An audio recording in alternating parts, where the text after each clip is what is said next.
which is used for Brahman, the absolute reality, in Hindu philosophy.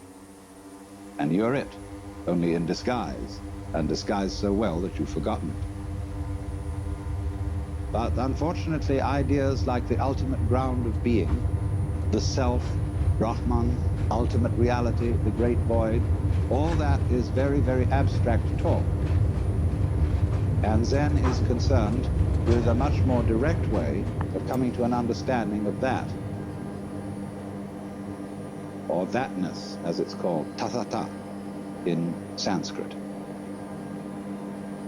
So Zen has been summed up in 4 statements.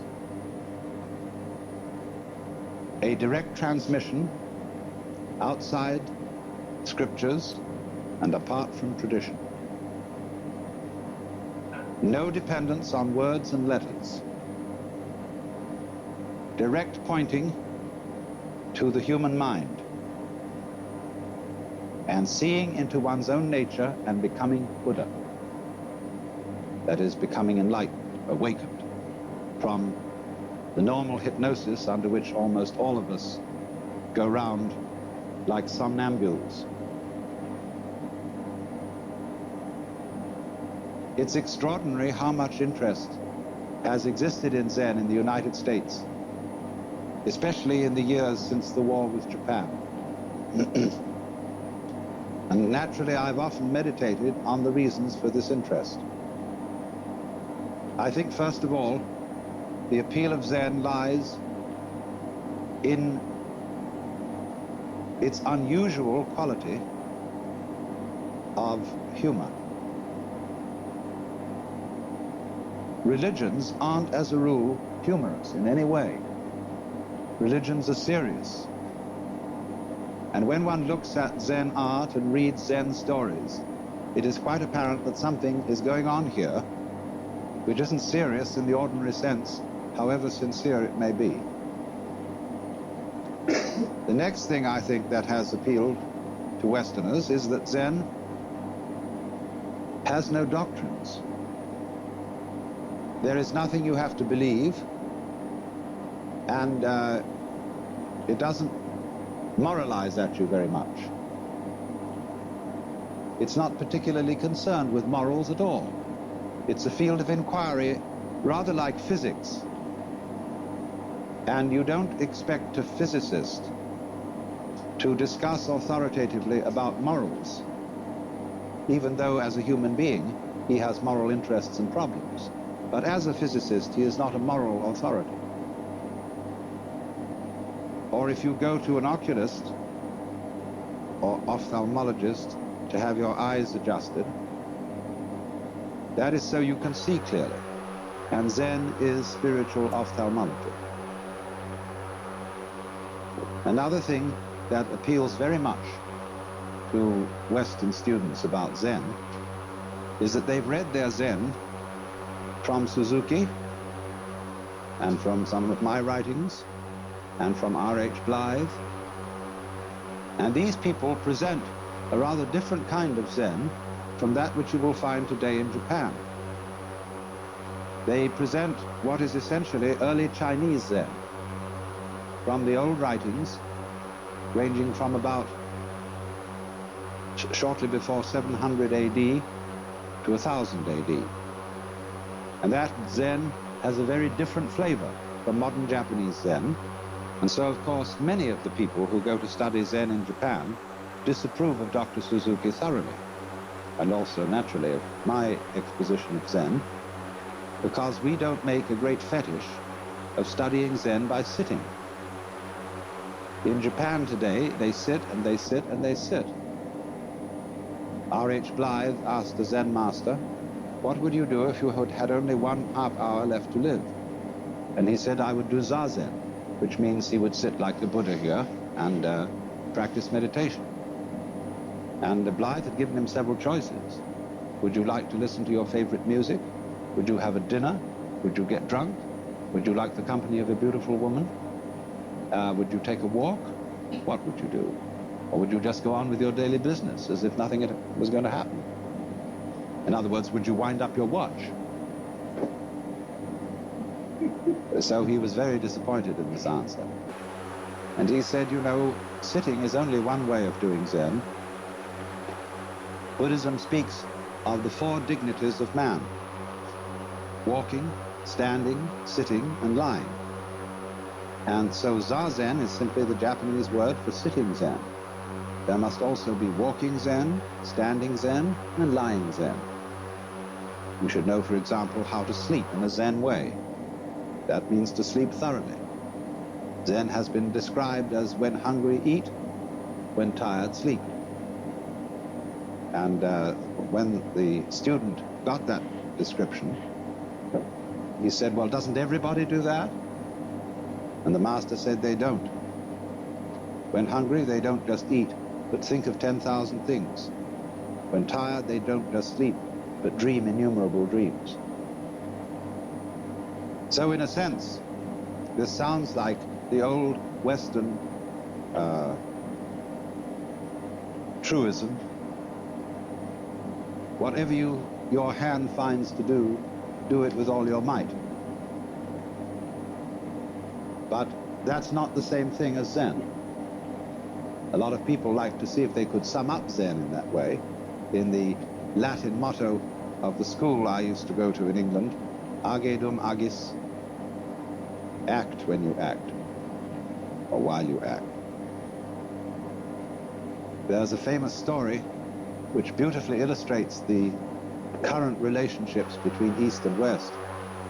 Paul Reps, who wrote, or rather drew, a lovely book called Zen Telegrams, once asked a Zen master to sum up Buddhism in one phrase.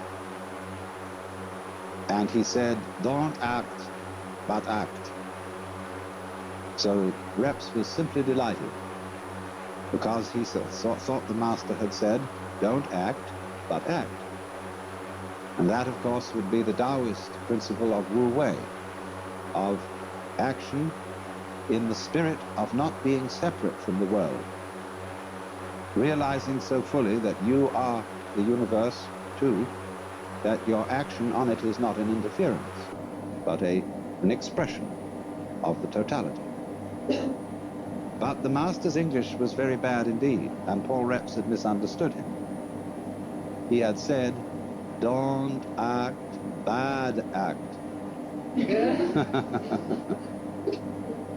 And you know, that is the sort of attitude that all clergy develop over the centuries. You know how it is when you go to church, if you do. So often the sermon boils down to, my dear people, you ought to be good. And everybody knows that, but hardly anybody knows how. Or even what good is.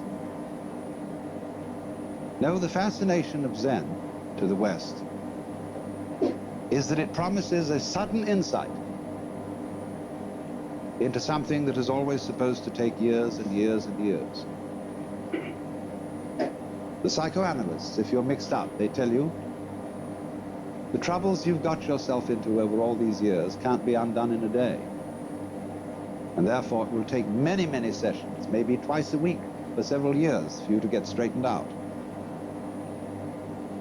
The Christians say that if you embark on a path of spiritual discipline, you get yourself a spiritual director and submit yourself to the will of God, but you may not get into the high states of contemplative prayer for very many years. The Hindus, the Vedanta Society people, the Buddhists also say will require many long years of meditation, very hard concentration, very difficult practice, and stern discipline. And then maybe you will make enough progress in this life to become a monk in your next life. And then you'll make enough progress to enter some of the preliminary stages leading to Buddhahood. But it's all likely to take you many, many incarnations. But when this artist Hasegawa was asked, how does one see into Zen? He said, it may take you 3 seconds. It may take you 30 years. I mean that. And so you see there is always the possibility that it may take only 3 seconds. Zen literature abounds with stories, you see, in which there's a dialogue, or what is called in Japanese mondo, which means question-answer, between a Zen teacher and his student. And these dialogues are fascinatingly incomprehensible. But it always seems to be that at the end of this swift interchange, the student gets the point. Sometimes he doesn't. I gave a book of these dialogues once to a friend of mine who was deeply interested in Eastern philosophy. He said, I haven't understood a word of it, but it's cheered me up enormously.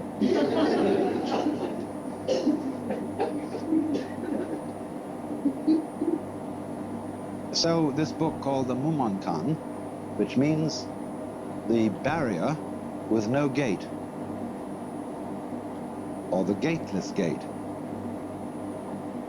contains such stories as the student, I say student rather than monk, because Zen students are not monks in our sense of the word monk.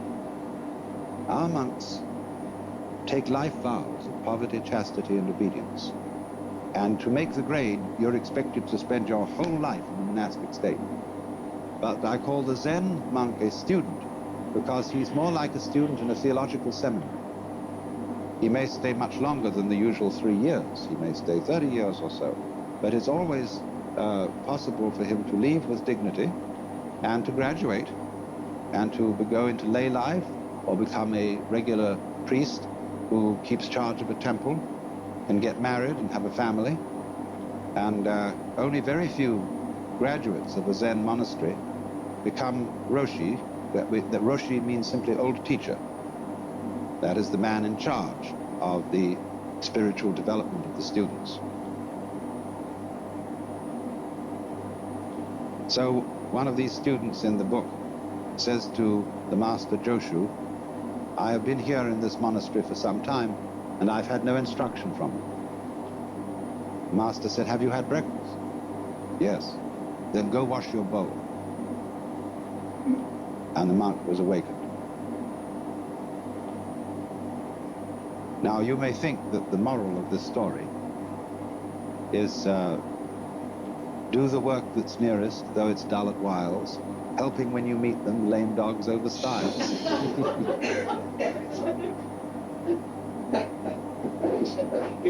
Or that the bowl might be a symbol of the great void, the all-containing universe. And probably the monk had washed it already, because they immediately after eating in Japan and China, in a monastery, they take tea and pour it into the bowl and swill it around, wash it and wipe it out. So maybe he had already washed the bowl. And in that case, you might think that the master was saying, don't gild the lily. Don't, to use a real nice Zen phrase, don't put legs on a snake or a beard on a eunuch. No, the point of that story is so clear that that's what's difficult about it.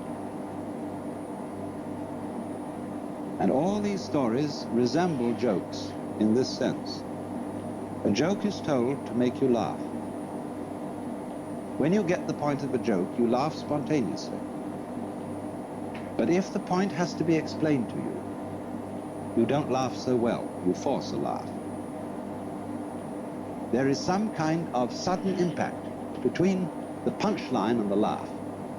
And so in exactly the same way with these stories, there is expected to be something else than laughter, which is sudden insight into the nature of being. Nature of being, that sounds, again, very abstract. But it was go wash your bowl.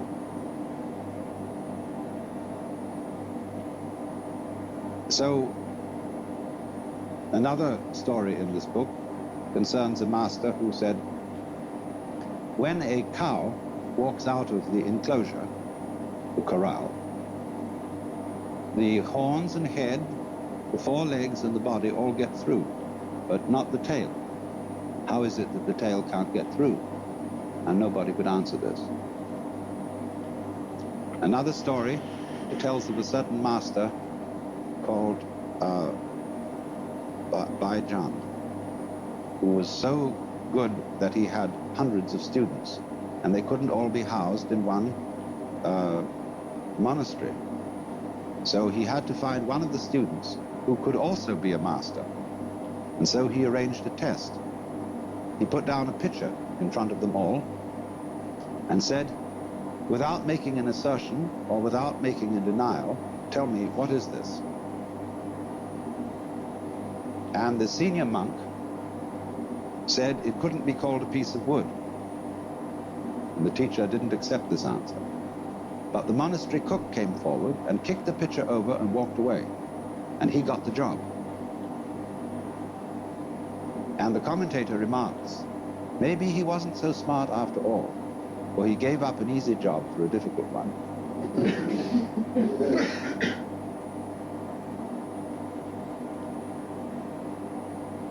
When an inquirer about Zen came to a master,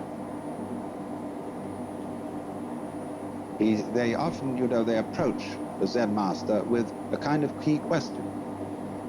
What is the fundamental principle of Buddhism? Or why did the bearded barbarian come from the West? Because Zen is supposed to have been brought into China by a Hindu named Bodhidharma. Bodhidharma is always represented as having a huge bushy beard and very fierce eyes. Now, Bodhidharma always insisted that he had nothing to teach. And so, why did he come? That's one of the fundamental questions. You might say to me, I've often said when I'm giving a lecture, I'm not trying to improve you. I'm not trying to persuade you to a certain point of view. That is to say, like a preacher would convert somebody. In fact, I have nothing to tell you at all. Because were I to presume that I had something to tell you, I would be like a person who picked your pocket and sold you your own watch. So you might say, then why do I talk? You might ask the sky, why are you blue? The clouds, why do you float around? Birds, why do you sing? And we've been busy trying to invent explanations for all this. And so there's this great Zen saying. One of the old masters said, when I was a young man and knew nothing of Buddhism, mountains were mountains and waters were waters. But when I began to understand a little Buddhism, mountains were no longer mountains, and waters no longer waters. In other words, when one starts scientific and philosophical inquiries, everything gets explained away in terms of its causes or other things that go with it. Or one sees that all the things in the world, what we think are separate things, are as things illusions. There is nothing separate. So, but he said at the end, but when I had thoroughly understood, mountains were mountains and waters are waters. So, this is what's called direct pointing.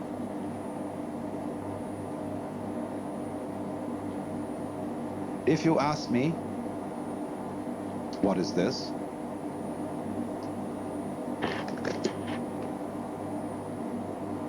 Is one answer. If you had a cigarette in your hand, that might be another answer.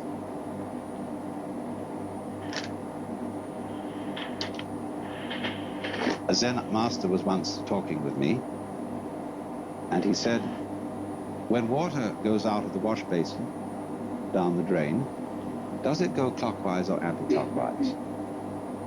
And this was all phrased in the middle of a very ordinary conversation. And it just seemed like a speculative question. And I said, oh, it might go either. He said, no, like this. Now he said, which came the first, egg or hen? I said, tuk, tuk, tuk, tuk, tuk. Now, he said, that's the point.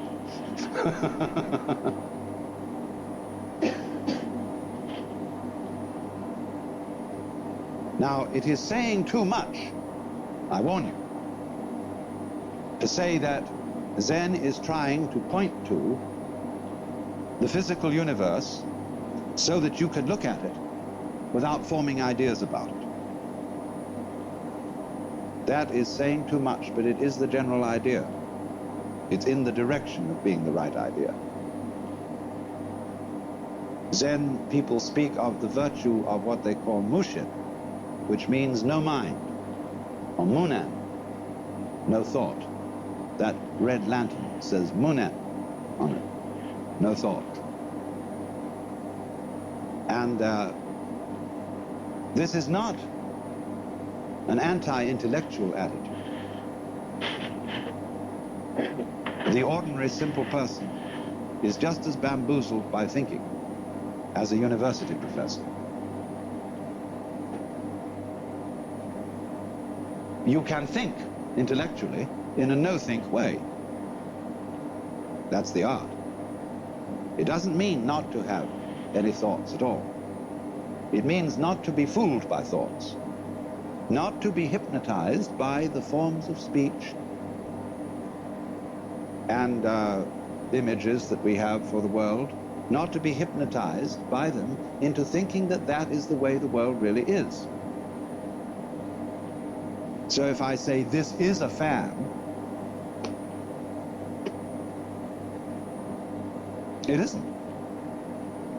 To begin with, fan is a noise, and this doesn't make the noise fan, but just whoosh. But it can be many other things than a fan. It could be a back scratcher. Very well. All sorts of things. Don't let words limit the possibilities of life. Actually, this fan has an inscription on it written by a Zen master who was 100 years old. And it says, I don't understand, I don't know anything about it. So that goes back to the story of Bodhidharma, that when he first came to China, sometime a little before 500 AD, he was interviewed by the Emperor Wu of Liang. And the emperor was a great patron of Buddhism, and said, we have caused many monasteries to be built, monks and nuns to be ordained, and the scriptures to be translated into Chinese. What is the merit of this? And Bodhidharma said, no merit whatever. Well, that really set the emperor back, because the popular understanding of Buddhism is that you do good things like that, religious things, and you acquire merit. And this leads you to better and better lives in the future, so that you will eventually become liberated. And so he was completely set back. So he said, well, what is the first principle of the holy doctrine? And Bodhidharma said, vast emptiness and nothing holy. Or in vast emptiness there is nothing holy. So the emperor said, who is it then that stands before us? The implication being, aren't you supposed to be a holy man? And Bodhidharma said, I don't know. So the poem says, plucking flowers to which the butterflies come, Bodhidharma says, I don't know. And another poem like it, if you want to know where the flowers come from, even the god of spring doesn't know. So anybody who says that he knows what Zen is a fraud. Nobody knows. Just like you don't know who you are. all this business about your name and your accomplishments, your certificates, what your friends say about you. You know very well that's not you. But the problem to know who you are is the problem of smelling your own nose. When the great Japanese master Dogen came back from China in about the year 1200 to bring his school of Zen into Japan, they asked him, "What did you learn in China?" He said, "The eyes are horizontal, the nose is perpendicular."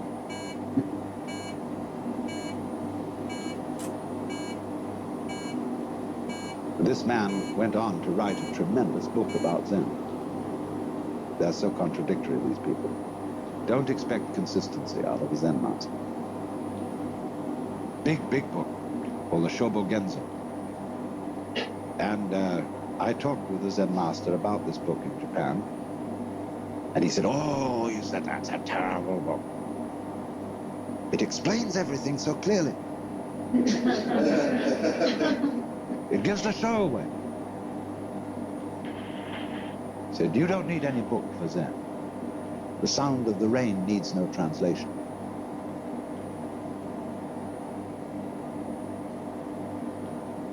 So you see, it is this kind of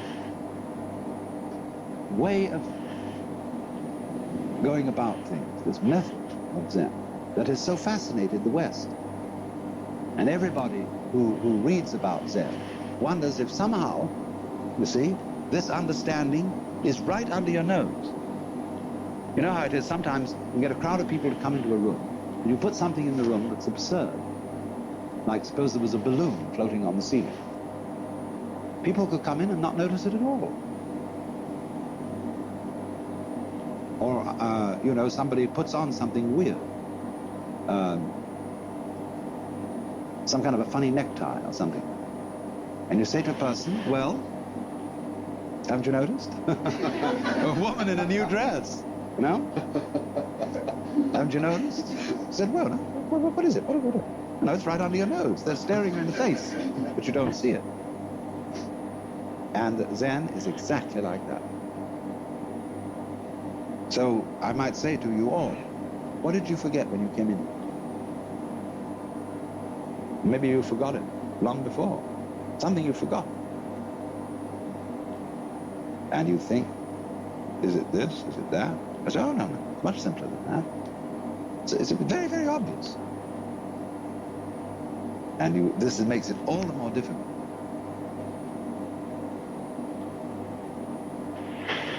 It is very obvious. The master Bokuju was asked, "We have to dress and eat every day, and how do we escape from all that? In other words, how do we get out of routine?" And he said, "We dress, we eat." He said, "I don't understand." Bokuju said, "If you don't understand, put on your clothes and eat your food."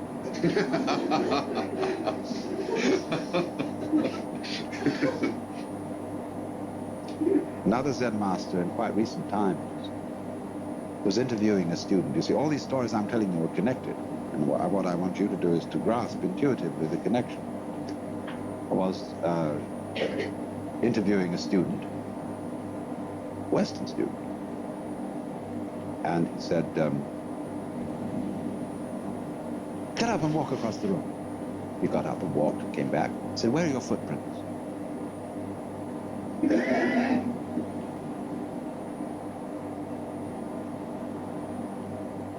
Another monk asked Joshu, "What is the way?" Tao, Chinese, the Tao. He said, "Your everyday mind is the way. How do you get into accord with it?" He said, "When you try to accord, you deviate."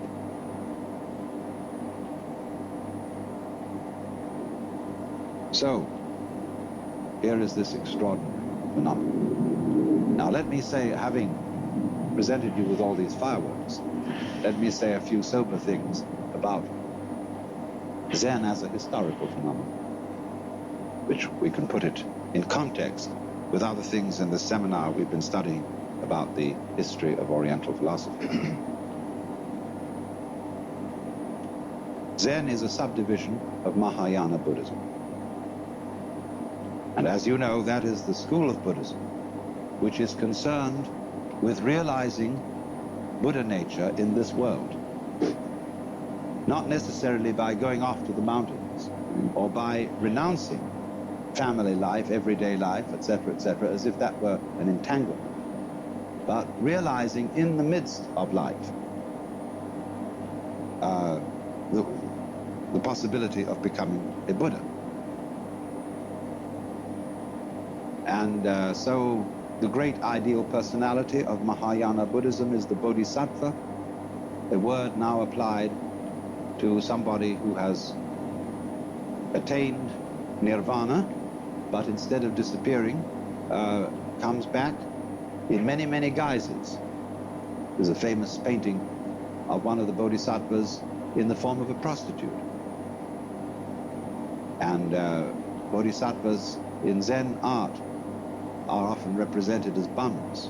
There's the beautiful one over there by the furnace, painted by Sengai, of the bum Pote, or Putai in Chinese, who's always immensely fat.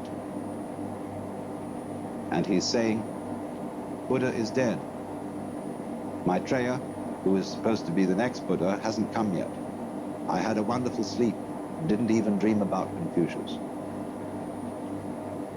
And he is just stretching and yawning as he wakes up.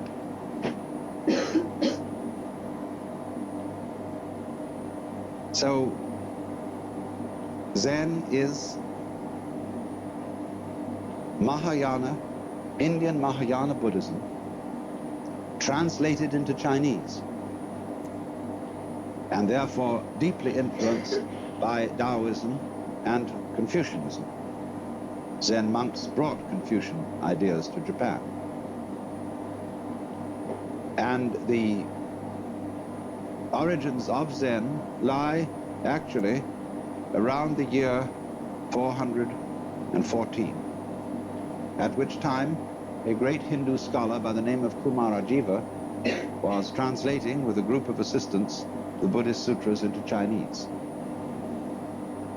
One of his students taught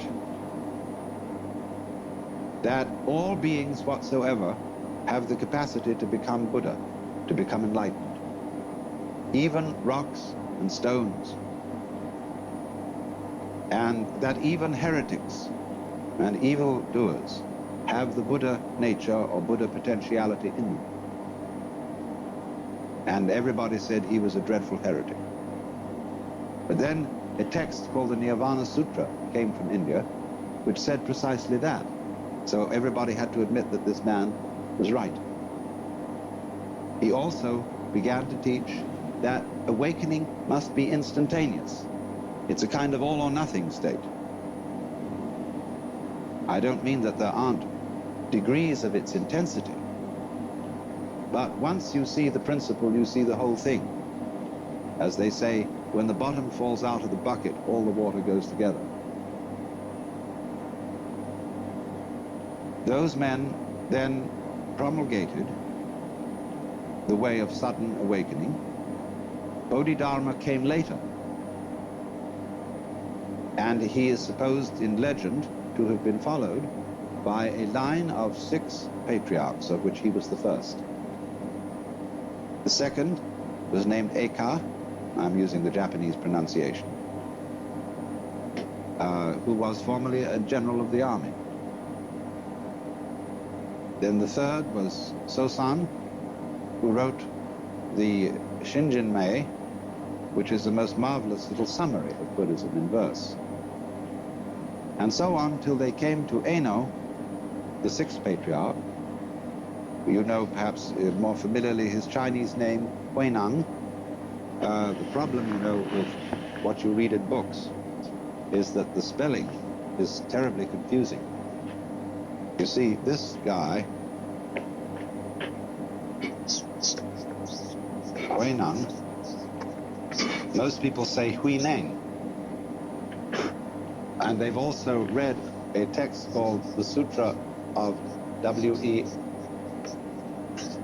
and they say Wai Lang.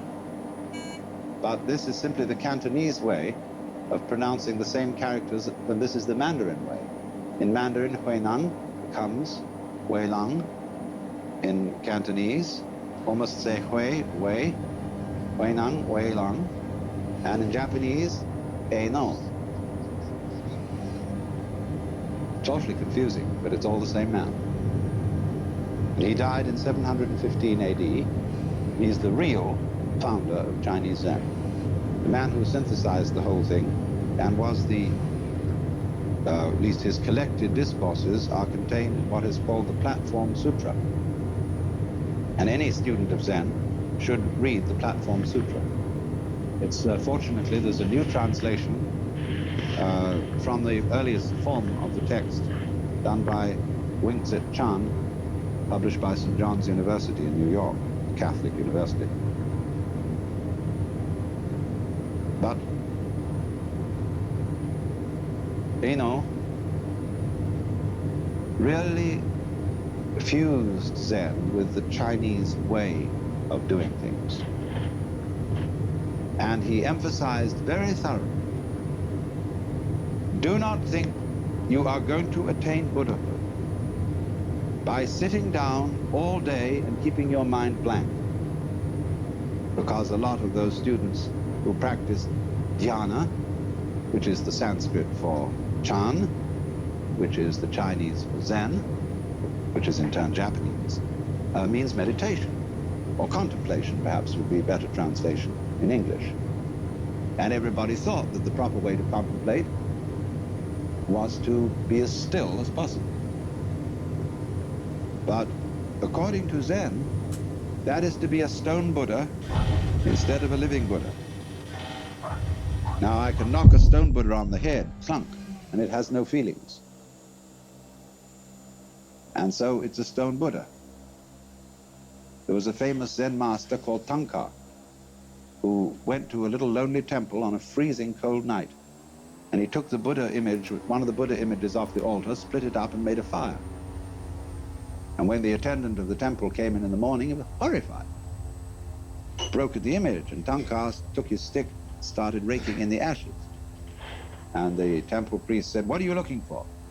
He said, "I'm looking for the sali, that is to say the jewels that are supposed to be found in the body of a genuine Buddha when he's cremated." So the priest said, "You couldn't expect to find sali from a wooden Buddha." In that case, said Tanka, "Let me have that other Buddha for my fire."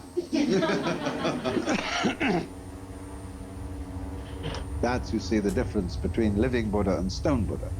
But a person who thinks that in order to be awakened, you have to be heartless, to have no emotions, no feelings, that you couldn't possibly lose your temper or get angry or feel annoyed or depressed, those people haven't got the right idea at all. If that's your ideal, said Eino, you might just as well be a block of wood or a piece of stone. What he wanted you to understand is that your real mind, while all those emotions are going on, is imperturbable. Just like the sky, when you move your hand through the sky, you don't leave a track. The birds don't stain the blue when they pass by. And when the water reflects the image of the geese, it doesn't, the reflection doesn't stick there. So to be pure-minded in the Zen way, or clear-minded is a better way of translating it, is not to have no thoughts. It's not a question of not thinking about dirty things. One great master of the Tang dynasty, when asked, "What is Buddha?" believe it or not, answered, "A dried turd." So it's not that kind of purity. It is purity, clarity, in the sense that your mind isn't sticky. You don't harbor grievances. You don't be attached to the past. You go with it, with life. Life is flowing all the time. That is the Tao, the flow of life. And you are going along with it whether you want to or not. You're like people in a stream. You can swim against the stream, but you'll still be moved along by it. And all you'll do is wear yourself out in futility. But if you swim with the stream, the whole strength of the stream is yours. Of course, the difficulty that so many of us have is finding out which way the stream is going. But suddenly, as it goes, all the past vanishes, the future has not yet arrived. And there is only one place to be, which is here and now. And there is no way of being anywhere else, none whatever. If you understand that thoroughly, your task is finished. You then become instantaneous and also momentous. So this was Eno's principle. As I said, he died in 715, and he left 5 very great disciples who taught substantially the same sort of thing.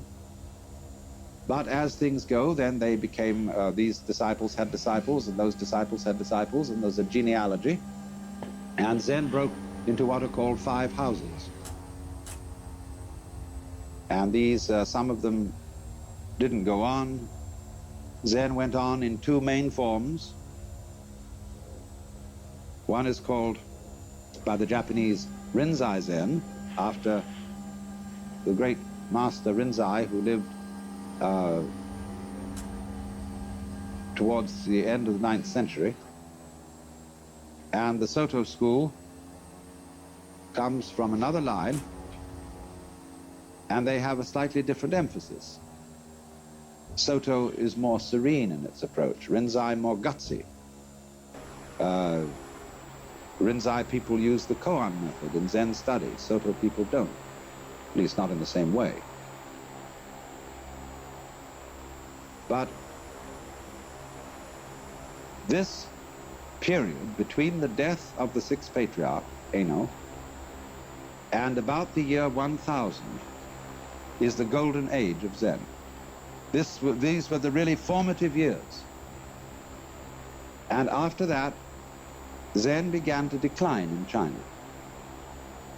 It became mixed up with other forms of Buddhism, and it suffered the fate of many, many forms